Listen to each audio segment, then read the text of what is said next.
Trojan Family, what's up, man? USCJ here. It's the top of the morning.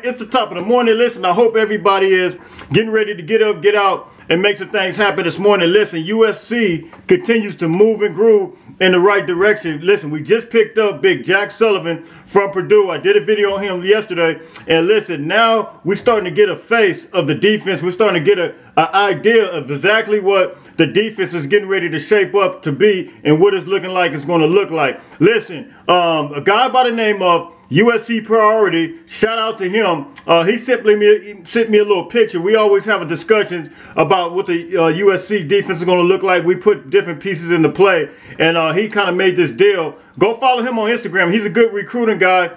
He put some faces together, and we're going to get an actual visual on how USC defense could possibly look and what we can expect from USC defense. So look, we're going to check this out, man. You guys know where to find me. It's USCJ32 on Instagram, and it's going to be USCJ32 on Twitter. We want to know exactly how this USC defense is going to look. Now, this is not a guarantee, but this does give us some type of visual of what we can expect, and this is my opinion of what the team could possibly look like. We could kind of mix and match and put some pieces together, but let's take a look at it and see exactly what I'm talking about. Let's go. All right, so this is how we projecting the defense is possibly going to look, and we're gonna start from the safeties, and we're gonna work our way back down. Listen, so as you see here, we got Zion Branch. Zion Branch, we believe foremost, he was hurt. You guys know that he got hurt last year, and I believe that he's an instant impact type of player. I believe him coming in healthy.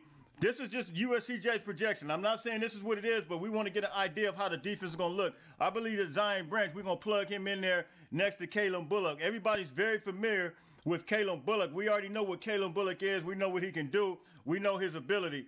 I believe that Kalen Bullock, Zion Branch will be a dynamic duo. You guys hit me in the comment section and tell me what you think. Now, the next guy is going to be, man, listen, this is a modern day product. It's Domani Jackson. I'm so high on him. Everybody's high on him. Alabama was high on him. Every school in the country was high on him. I think Domani Jackson is going to be the starting cornerback. I think he can contribute. Now, whether you put him as a cornerback or you put him at nickel, I'm not sure how the coaches want to work that, but I would like to see him. Domani runs a 10-2 in the 100 meters.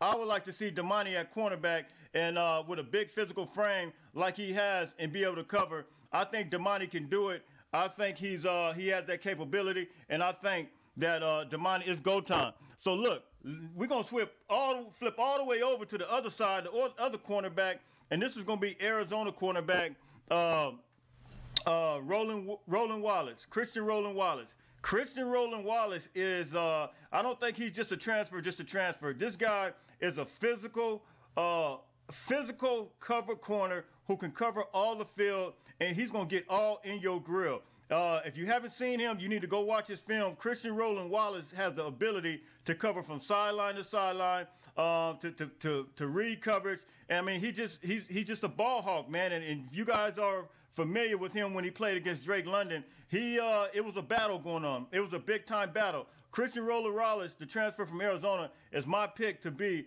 the cornerback. Now, we're going to flip over here to the linebackers. Of course, you got Eric Gentry in here. I think Eric Gentry will continue to be in here and contribute. We already know what Eric Gentry can do, man. He's just, his height, his speed, he causes problems. And I think we will continue to see that next season. Now, this is a guy right here in the middle who I am extremely high on. I don't see how you're going to keep him off the field. That's just me personally. I think this is Tackett Curtis. I think Tackett Curtis adds another level to a linebacker position that USC hasn't seen in a long time. Tackett Curtis is the Louisiana Player of the Year, and he's my guy at linebacker. Mason Cobb, we already know what this guy can do. We've seen his highlights. He's proven it already on the college level. Mason Cobb is going to be one of those guys coming from Oklahoma State. he's going to lay some wood on you, man. So listen, Mason was extremely excited about coming to USC. I think Mason Cobb is going to be a big-time player. Romello Height, this guy, man, he showed some flashes in the spring, and I'm going to tell you something. Romello Height, coming from Auburn, he showed some promising future for USC, and I think Romello Height is going to add some big-time play. He has a physique, he has a structure, he has the speed, he has all the quickness to cover on that end, and I think Romello Height is going to be one of those guys that's going to be a big-time contributing factor, man. Now, Keon Bars, this guy, man, everybody wanted him. You guys know it. Mississippi State, Louisiana, LSU, you name it, man. All these SEC schools, Tennessee, they wanted him. He's a transfer from Arizona now, and I think Keon Bars is going to add that much more when you talk about 6'1", 300 pounds, the defensive tackle. Now, my next guy is going to be Korey Foreman. Now, this is up in the air. This is no disrespect to anybody. This is just my personal opinion based on the play that I've seen. Now, we just got Jack Sullivan yesterday. I think Jack Sullivan or Korey Foreman, I don't know how this is going to work out, interchanging those guys. And then you guys, as I am recording this right now, don't forget the Texas A&M commit, Texas A&M transfer, whose commitment may be coming. We might have to redo some things or reshuffle some things as this is being recorded right now on Monday. So Korey Foreman, Jack Sullivan, that's kind of, that's just where we at with it, man. I'm not going to pinpoint that at all. Now, Jamil Muhammad, Georgia State transfer, 6'1", 6'2". He had to get me straight, inbox me. He said, Jay, I'm 6'2". 6'2", 240. Man, I've seen what he can do against SEC opponents. You see how he tackled Spencer Rattler. You see what this guy's ability is.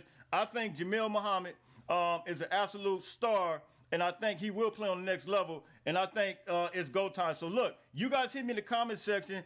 Tell me what you think about this lineup. Do you agree with USCJ's lineup? Do you agree with where we're at with it? Listen, this is no guarantee. This is the way I'm projecting. I'm thinking it could be. Hit me in the comment section. Let me know what you think. USCJ32 on Instagram, USCJ32 on Twitter. All right, so that's the defense. What do you guys think? Do you agree with the way I think it's going to look? Like I said, we could miss and match. We could pull some guys out depending on who we got. We still think maybe the Texas A&M transfer may be coming in. So listen, we got Sullivan there, Korey Foreman and him swapping in and out. I want to know what you guys think. Hit me in the comment section.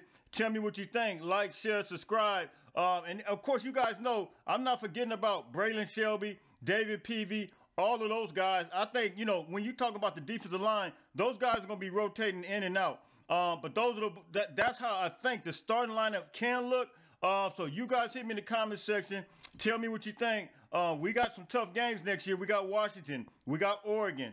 We got Utah. We got UCLA. All these teams are reloading. They're reloading as well, just like USC. So listen, we want to project this thing right, but not only that, we want to add to this team right. And I believe right now USC is strategic about the pieces that they're adding, and I think as a result, whether Alex Grinch is there or not, and I told you guys that TCU runs the same 3-3-5 defense. I'm not saying I like the 3-3-5, but they do run it and they do have success. And I think if we run it right, if in the event that Alex Grinch does stay there, if they run it right, I think you can have success with the right athletes. And what made the difference between TCU was primarily their linebackers being able to go from side to side, shift from side to side, have the ability to cover all of the field, opposed to some of our linebackers. Not saying that we didn't have the linebackers, but I think Tacky Curtis and I think Mason Cobb, these guys add a little bit of, and even Eric Gentry, I think these guys add something different when you're talking about sideline to side action with the 3-3-5, because you got to be a little extra mobile when you're talking about that. Not taking anything away from anybody. Please don't get me wrong. I love Sean Lee. I love the players we got. I think everybody's going to have a great contributing factor when you're talking about contributing to this defense, man. So you guys hit me in the comment section. You tell me what you think. Like, share, subscribe. USCJ32 on Instagram. USCJ32 on Twitter. Fight on, fight on, fight on.